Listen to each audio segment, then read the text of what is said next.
दोस्तों, आपका स्वागत है हमारे YouTube चैनल पर। सभी के मंगल की कामना करते हुए आइए पूज्यपाद शंकराचार्य जी, स्वामी निश्चलानंद जी के प्रवचन श्रवण करें हम सब। दी गई है माम स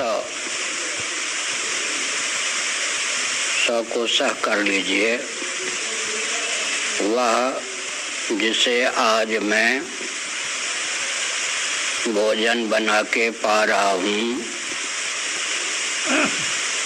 जीव रूप से नित्य होने के कारण एक न एक दिन वह भी मुझे इसी प्रकार खाएगा। मांस शब्द का अर्थ यही होता है। मांस शब्द के अर्थ को जानने वाला मांसाहारी हो ही नहीं सकता है। संस्कृत में मांस शब्द का अर्थ गूदा होता है। हिंदी में जिसको हम फल का गूदा कहते हैं, अगर गूदे का संस्कृत में अनुवाद किया जाए तो क्या निकलेगा? मांस। फल के गूदे का नाम भी मांस है, लेकिन यहाँ तो जंगम प्राणी हैं, चलने फिरने वाले, खरगोश इत्यादि, मुर्गी इत्यादि, मछली इत्यादि, उन्हें मार करके फिर उनको भोज्य पदार्थ बना करके सेवन करने से विविध प्रकार के रोग उत्पन्न होते हैं। आपको सुनकर आश्चर्य होगा कि मछलियों के भी दो प्रभेद होते हैं, मांसाहारी मछली, शाकाहारी मछली। पवित्र स्वच्छ जल में रहने वाली जो मछली होती है वो गंदे जल में जीवित नहीं रह सकती। गंदे जल में रहने वाली मछली शुद्ध स्वच्छ जल में जीवित नहीं रह सकती। तो हमने संकेत किया कि सात्विक आहार से जीवन शुद्ध होता है, देहेंद्रीय प्राणांतःकरण में दिव्यता का आधान होता है। छांदोग्य श्रुति का वचन इस संदर्भ में ध्यान रखने योग्य है। आहार शुद्ध हो सत्व शुद्धि ही। आहार की शुद्धि से अंतःकरण शुद्ध होता है। अंतःकरण उपलक्षण है। देहेंद्रीय प्राणांतःकरण में दिव्यता का संचार होता है। जब अंतःकरण निर्मल निश्चल होता है तब फिर क्या होता है? भगवत तत्व, आत्म तत्व, परमात्मा तत्व, महात्मा के प्रति, आत्मा परमात्मा महात्मा के प्रति मन आकृष्ट होता है। जैसे गुरुत्व युक्त चुंबक के, गुरुत्व युक्त जो चुंबक होता है उसके प्रति जंग आदि कालुष्य दोषों से विनिर्मुक्त लोहा स्वतः आकृष्ट हो जाता है, सानिध्य प्राप्त हो। तो इसी प्रकार से शुद्ध सात्विक आहार विहार व्यवहार के माध्यम से अंतःकरण में उस दिव्यता का संचार होता है कि अंतःकरण कुमार्ग पर नहीं चलता, विविध रोगों से मुक्त जीवन होता है। तो हमने संकेत किया कि प्रायः जो क्षेत्र शीत बहुल हैं वहाँ गर्मी से निपटने के लिए व्यक्ति इस प्रकार के आहार करते हैं। लेकिन इस वैज्ञानिक युग में विविध प्रकार के जो फल आदि हैं उनके उत्पादन की विधा, संरक्षण की विधा, वितरण की विधा और भोजन बनाने की विधा उत्तम हो, तब मांसाहार के बिना ही जीवन में पौष्टिकता आ सकती है। साथ ही साथ मांसाहार के कारण जो होने वाले विविध रोग हैं उनसे व्यक्ति मुक्त हो सकता है। एक विचित्र बात है, महाभारत में है और व्यावहारिक धरातल पर भी यह तथ्य सिद्ध है।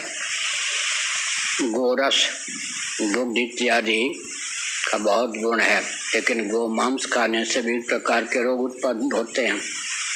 बेंजोर भिट्टो आदि बहुत से ऐसे मुस्लिम तंत्र के व्यक्ति हुए जो गोमांस इसलिए नहीं खाते थे कि उससे स्वास्थ्य खराब होता है। गोदुग्ध इत्यादि पोषक हैं, गोमांस इत्यादि घातक हैं स्वास्थ्य के लिए। तो हमने एक संकेत किया।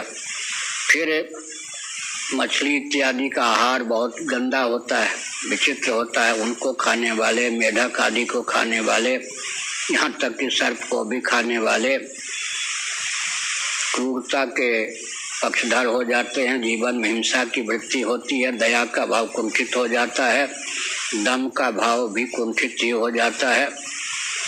तो हमने संकेत किया कि भोजन बनाने की सनातन विधा ऐसी थी जिसकी अनुकृति से शाकाहार तक सीमित रहने पर जीवन में स्वास्थ्य की अभिव्यक्ति हो सकती है, रोग से हम मुक्त हो सकते हैं। उदाहरण के लिए भोजन विज्ञान लीजिए, अरबी की सब्जी कोई बनावे, भिंडी की सब्जी बनावे, उड़द की दाल बनावे, उसमें जिस प्रकार के मसाले का प्रयोग जिस अनुपात में होना चाहिए उसका उपयोग किया जाए तो उनकी पौष्टिकता से व्यक्ति लाभान्वित हो सकता है, हानि से बच सकता है। इसलिए आहार के संबंध में भगवद गीता के 17वें अध्याय का अनुशीलन करें, छांदोग्य उपनिषद आदि का अनुशीलन करें तो यह अभिप्राय निकलता है कि शास्त्र सम्मत आहार हो, सुपाच्य हो, स्वादिष्ट हो। 3 प्रकार की योग्यता होनी चाहिए। शास्त्र सम्मत आहार हो, स्वादिष्ट भी हो, सुपाच्य भी हो। कदाचित स्वादिष्ट ना भी हो तो शास्त्र सम्मत अवश्य होना चाहिए और सुपाच्य अवश्य होना चाहिए। मांसाहारी व्यक्ति मांस की गरिष्ठता को पचा नहीं पाते, विविध प्रकार के रोग के शिकार हो जाते हैं। साथ ही साथ इसका मांस खाते हैं उस जीव के जीवन में जितनी विकृतियाँ होती हैं, बीमारी होती हैं, उनके मांस में उनका संचार हो जाता है।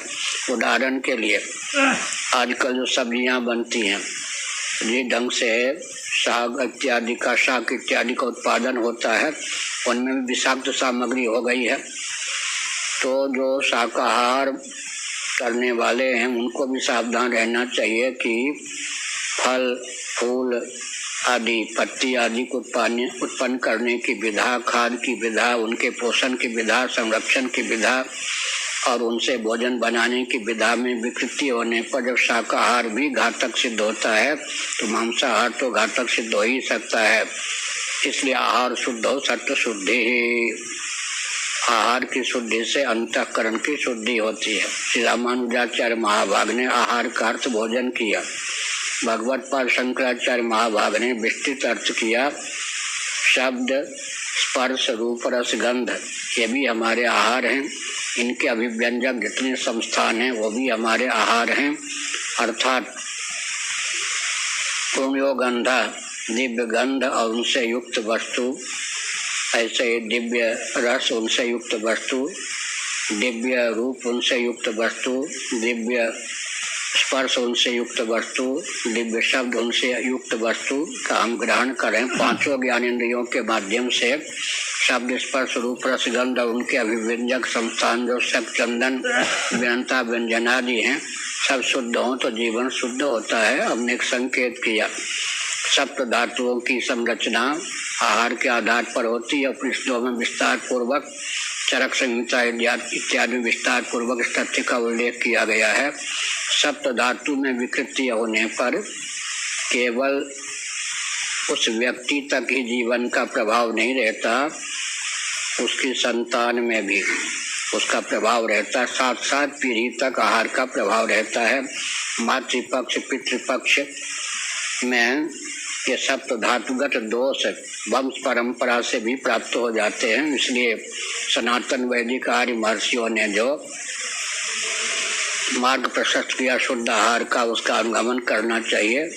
सनातन वैदिक आर्य हिंदुओं के यहाँ सनातन शास्त्र सम्मत परंपरा प्राप्त भोजन, वस्त्र, आवास, शिक्षा, स्वास्थ्य, यातायात, उत्सव, त्योहार, रक्षा, सेवा, न्याय, विवाह आदि के जो प्रकल्प हैं इस रॉकेट, कंप्यूटर, एटम, मोबाइल के युग में भी न केवल दार्शनिक अपितु वैज्ञानिक और व्यावहारिक धरातल पर भी सर्वोत्कृष्ट हैं। इस तथ्य को समझ करके सात्विक आहार, भगवद गीता में तो बहुत विचित्र बात है, आहार विहार व्यवहार सब कुछ युक्त होना चाहिए। युक्त आहार, आहार विहार व्यवहार सब कुछ, यहाँ तक कि गहरी नींद भी उत्तम ढंग से प्राप्त हो, शैया इत्यादि पर विचार किया गया है। स्वप्न भी उत्तम ढंग से प्राप्त हो, शयन भी उत्तम ढंग से प्राप्त हो। जागृत स्वप्न सुषुप्ति को व्यवस्थित करने के लिए, मन को व्यवस्थित करने के लिए, जीवन को व्यवस्थित करने के लिए जो सनातन विधा है उसका अनुगमन करना चाहिए। अंत में मैं संकेत करता हूँ, मनुस्मृति का एक वचन बहुत महत्वपूर्ण है। बहुत से व्यक्ति परिसंख्या विधि का अवलंबन लेकर मांस का सेवन करते हैं। परिसंख्या विधि पूर्व मीमांसा की दृष्टि से महत्वपूर्ण शब्द है। इसका अर्थ होता है, अगर कोई आहार, निद्रा, मैथुन इत्यादि का विशेष पक्षधर है, एकाएक दूषित आहार को, मांस इत्यादि को नहीं त्याग सकता। परिसंख्या विधि अर्थात मांस में किसका सेवन करें, किसका नहीं। एक पत्नी व्रत तक सीमित रहें, अन्यों के शील का पालन का प्रयास न करें और अपनी पत्नी का भी मर्यादा की सीमा में सेवन करें। निद्रा के लिए भी कहा गया, क्या कहा गया कि दिन में न सोवें, सूर्योदय के बाद न सोवें। तो हमने एक संकेत किया कि स्वभाव सिद्ध जो आहार, निद्रा, मैथुन में जीव की प्रीति प्रवृत्ति है, उसको भी परिसंख्या विधि के अनुसार व्यवस्थित करने का मार्ग प्रशस्त किया गया है। मनु जी का इस संदर्भ में कथन है कि निवृत्तिस्तु महाफला, प्रवृत्ति का पर्यवसान निवृत्ति में हो, निवृत्ति का पर्यवसान निर्वृत्ति अर्थात मुक्ति में हो, तब जीवन की सार्थकता है।